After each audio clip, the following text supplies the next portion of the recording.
دوستو آج کے اس ویڈیو میں ہم آپ کو جس بہادر یودھا کا ہسٹری بتانے والے ہیں ان کے بارے میں اگر یہ کہا جائے کہ وہ اسلامک اتہاس کے سب سے بہادر یودھا تھے تو شاید غلط نہیں ہوگا،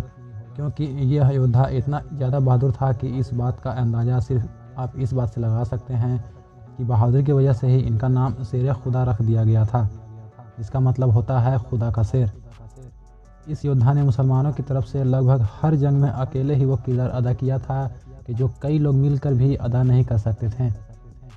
جس جنگ میں بھی دوسری فوج کو یہ خبر ہو جایا کرتی تھی کہ مسلمانوں کے فوج میں وہ بہادر یودھا موجود ہے تو دوسری فوج کے لوگوں کو پسینے چھوٹنے لگتے تھے۔ دوستو میں بات کر رہا ہوں اسلام کے چوتھے خلیفہ یعنی حضرت علی شیر خدا رضی اللہ تعالیٰ عنہ کے بارے میں، جو نہ صرف ایک بہادر اور عقل مند سیف سالار تھے بلکہ ساتھ ہی ساتھ حد سے زیادہ نالجبل انسان بھی تھے۔ یہی وجہ تھی کہ پیغمبر حضرت محمد صلی اللہ تعالیٰ علیہ وسلم کے ظاہری طور پر اس دنیا سے چلے جانے کے بعد جب لوگوں کو کوئی بھی سوال پوچھنا ہوتا تھا تو وہ حضرت علی شیر خدا کے پاس ہی آیا کرتے تھے۔ دوستو حضرت علی کی پیدائش 599 عیسوی میں عرب کے شہر مکہ میں ہوئی تھی۔ ان کے والد یعنی فادر کا نام ابو طالب اور ان کے ماں کا نام فاطمہ بن اشد تھا۔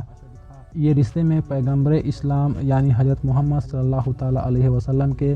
نہ صرف چچا زاد بھائی یعنی چچا کے لڑکے تھے بلکہ بعد میں پیغمبر اسلام کے داماد بھی بن گئے تھے، کیونکہ آگے چل کر حضرت محمد صلی اللہ تعالیٰ علیہ وسلم نے اپنی پیاری بیٹی یعنی حضرت فاطمہ الزہرا کا نکاح حضرت علی کے ساتھ کروا دیا تھا۔ کربلا میں شہید ہونے والے حضرت امام حسین رضی اللہ تعالیٰ عنہ بھی حضرت علی رضی اللہ تعالیٰ عنہ کے ہی بیٹے تھے، اور یہی وجہ تھی کہ وہ پیغمبر حضرت محمد صلی اللہ تعالیٰ علیہ وسلم کے نواسے بھی تھے۔ کیونکہ دوستو جیسا کہ میں آپ کو پہلے بھی بتا چکا ہوں کہ پیغمبر حضرت محمد صلی اللہ تعالیٰ علیہ وسلم نے اپنی ایک بیٹی کی شادی حضرت علی سے کر دی تھی۔ جس وقت حضرت علی کا جنم ہوا تھا اس وقت پیغمبر اسلام یعنی حضرت محمد صلی اللہ تعالیٰ علیہ وسلم کا عمر 30 سال تھی، یعنی یہ پیغمبر اسلام سے 30 سال چھوٹے تھے۔ ساتھ ہی ساتھ دوستوں آپ کو یہ بتاتے چلیں کہ حضرت علی کی گنتی ہسٹری میں ان لوگوں کے ساتھ کی جاتی ہے کہ جنہوں نے اسلام دھرم کو سب سے پہلے اپنایا تھا۔ اسلام دھرم اپناتے وقت حضرت علی کی عمر صرف اور صرف 10 سال تھی۔ حضرت علی نے بچپن میں ہی اچھی طرح سے پڑھنا لکھنا سیکھ لیا تھا، جو اس دور میں حد سے زیادہ بڑی بات ہوا کرتی تھی، کیونکہ کوئی بھی انسان اتنی کم عمر میں اتنا لکھنا نہیں سیکھ پاتا تھا، جو اس دور میں حد سے زیادہ بڑی بات ہوا کرتی تھی، کیونکہ کوئی بھی انسان اتنی کم عمر میں پڑھنا لکھنا نہیں سیکھ پاتا تھا۔ ساتھ ہی ساتھ حضرت علی نے اسی عمر میں ہی گھڑ سواری، تیر اندازی اور تلوار بازی جیسی چیزیں بھی سیکھ لی تھی،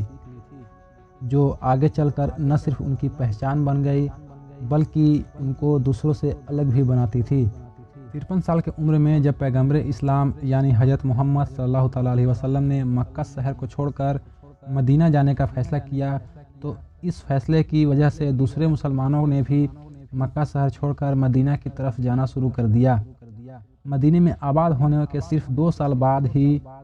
حضرت محمد صلی اللہ تعالیٰ علیہ وسلم نے اپنی سب سے پیاری بیٹی یعنی حضرت فاطمہ الزہرا رضی اللہ تعالیٰ عنہ کا نکاح حضرت علی سے کروا دیا۔ حضرت علی کے نکاح کے کچھ دن بعد ہی یعنی اسی سال مسلمانوں کے اتہاس کی پہلی جنگ بھی پیش آئی تھی، یعنی اسی سال مسلمانوں کے اتہاس کے پہلے جنگ ہوئی تھی جسے ہم اور آپ جنگ بدر کے نام سے بھی جانتے ہیں۔ یہ وہی جنگ تھی کہ جس کے بارے میں آپ اکثر یہ سنا کرتے ہوں گے کہ 313 مسلمانوں نے 1000 سے بھی زیادہ لوگوں کو ہرایا تھا۔ دوستو اس جنگ میں بھی مسلمانوں کے جیت میں اگر سب سے بڑا کردار کسی نے ادا کیا تھا تو وہ پیغمبر اسلام حضرت محمد صلی اللہ تعالیٰ علیہ وسلم کے چچا یعنی حضرت حمزہ اور حضرت علی نے کیا تھا۔ دوستو جنگ بدر کے بعد بھی مسلمانوں نے لگاتار کئی جنگیں لڑی اور لگ بھگ سبھی جنگوں میں حضرت علی نہ صرف شامل ہوئے بلکہ ایک اہم کردار بھی ادا کیا تھا۔ لیکن حضرت علی کو اتہاس میں جس جنگ کی وجہ سے سب سے زیادہ یاد کیا جاتا ہے وہ جنگ ہے جنگ خیبر، کیونکہ اس جنگ میں حضرت علی نے ناممکن کو ممکن بنا دیا تھا اور مسلمانوں کو جیت دلا دی تھی۔ دوستو ہوا یہ کہ عرب کے علاقے یعنی خیبر میں 8 قلعے موجود تھے جب مسلمانوں کی فوج نے اس علاقے پر اٹیک کیا تھا تو ویسے تو لگ بھگ سبھی قلعے ایک ایک کر کے بڑی آسانی کے ساتھ فتح ہو گئے تھے، لیکن آموش نام کا وہ ایک قلعہ کہ جو سب سے زیادہ مضبوط مانا جاتا تھا اور جسے جتنا بالکل ناممکن سمجھا جاتا تھا، وہ فتح نہ ہو سکا تھا۔ بہت زیادہ کوشش کرنے کے باوجود بھی مسلمانوں کی فوج کچھ نہ کر سکی، کیونکہ پہلے دن اس قلعے پر حملہ کرنے کے لیے پیغمبر حضرت محمد صلی اللہ تعالیٰ علیہ وسلم نے حضرت ابو بکر صدیق کو فوج کے ساتھ بھیجا تھا، لیکن یہ قلعہ فتح نہ ہو سکا تھا۔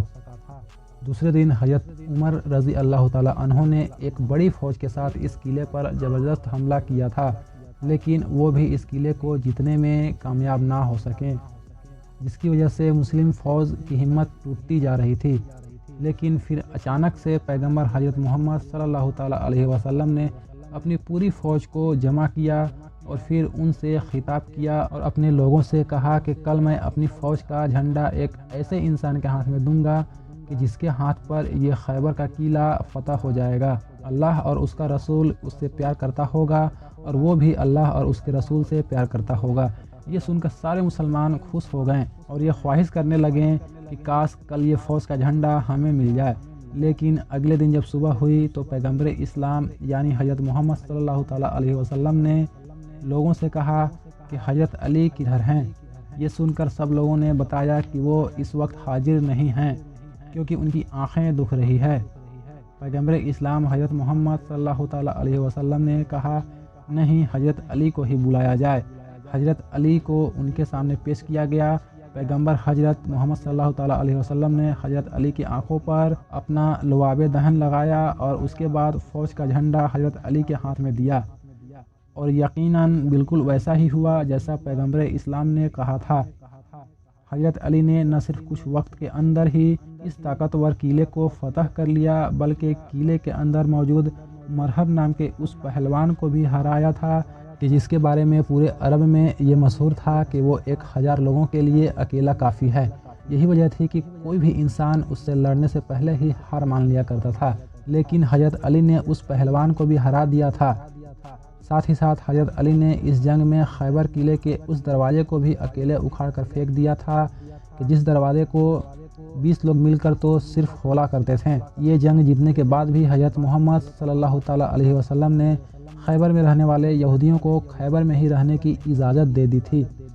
لیکن ہاں یہ شرط بھی رکھی تھی کہ اگر دوبارہ ان لوگوں نے مدینہ پر حملہ کرنے کا سوچا تو انہیں ہمیشہ ہمیشہ کے لیے خیبر سے نکال دیا جائے گا۔ کیونکہ دوستو مسلمانوں کے خیبر پر حملہ کرنے کی وجہ بھی یہی تھی، کیونکہ خیبر میں رہنے والے یہودی دوسرے قبیلوں کے ساتھ مل کر مدینے پر چڑھائی کرنے کا پلان بنا رہے تھے، لیکن مسلمانوں نے پہلے ہی ان پر حملہ کر دیا تھا۔ 11ویں ہجری میں جب حضرت محمد صلی اللہ تعالیٰ علیہ وسلم نے ظاہری طور پر اس دنیا کو الوداع کہا تو حضرت علی بہت پریشان ہوئے، کیونکہ یہ حضرت علی کی زندگی کا سب سے بڑا صدمہ تھا۔ اتہاسکاروں کا ماننا ہے کہ حضرت علی نے ہی پیغمبر اسلام حضرت محمد صلی اللہ تعالیٰ علیہ وسلم کو غسل دیا تھا۔ نہ صرف غسل بلکہ قبر مبارک میں بھی حضرت علی نے ہی اتارا تھا۔ دوستو اب بات کرتے ہیں حضرت علی کے زندگی کے سب سے اہم پہلو کے بارے میں، یعنی حضرت علی کے خلافت کے بارے میں۔ ویسے تو حضرت علی کی خلافت لگ بھگ 4 سے 5 سال تک ہی رہی تھی، لیکن یہ پورا کا پورا دور اتنی مشکل اور کٹھنائیوں سے بھرا ہوا تھا کہ اگر حضرت علی کی جگہ کوئی دوسرا انسان ہوتا تو شاید قابو نہیں کر پاتا، کیونکہ دوستو حضرت علی کے دور میں مسلمانوں کے دشمنوں نے مسلمانوں سے لڑنے کا ایک نیا طریقہ ڈھونڈ نکالا تھا، اور وہ طریقہ یہ تھا کہ مسلمانوں سے کھلے عام لڑنے کے بجائے خود مسلمان بن کر مسلمانوں کے فوج میں گھس جایا کرتے تھے اور اندرونی طور پر مسلمانوں کی فوج کو کھوکھلا کرتے تھے۔ اور انہی تمام چیزوں سے حضرت علی کے دور میں ہی مسلم ہسٹری کا پہلا سول وار ہوا تھا۔ مسلمانوں کی تلوار خود مسلمانوں پر اٹھ گئی تھی، اور یہ صرف ایک بار نہیں بلکہ 2 بار ہوا تھا، جس کے نتیجے میں ہزاروں مسلمانوں کو اپنی جان گنوانی پڑی تھی۔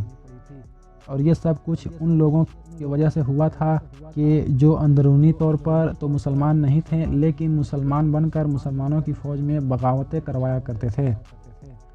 تیسرے خلیفہ یعنی حضرت عثمان غنی رضی اللہ تعالیٰ عنہ کے شہادت کی وجہ سے شروع ہونے والے اس سول وار کو